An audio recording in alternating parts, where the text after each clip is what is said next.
que tomó un colectivo? ¿Qué pasó? ¿Llovía mucho? Sí, llovía mucho, no había taxis. Pero eso es lo normal, tomar un colectivo. Pero Y bueno, de repente pero- había mucho interés en este hecho.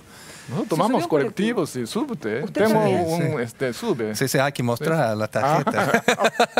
No, bueno, pero lo que pasa es que no, quizá no es tan habitual o llama la atención. No sé cómo se manejan en otros países. Por lo general, cuando uno tiene una agenda bastante intensa, uno maneja con chofer. Pero hay días Claro. cuando el chofer no está disponible. O días como hoy, por ejemplo, que hay Sí. una marcha importante en el centro y llegar Es a... más rápido llegar con un totalmente, subte. totalmente. Y nosotros, bueno, somos embajadores, pero también somos funcionarios públicos, no somos así ningún tipo de Exactamente. rockstar. Sí, Entonces sí, sí. Hay que hacer eso.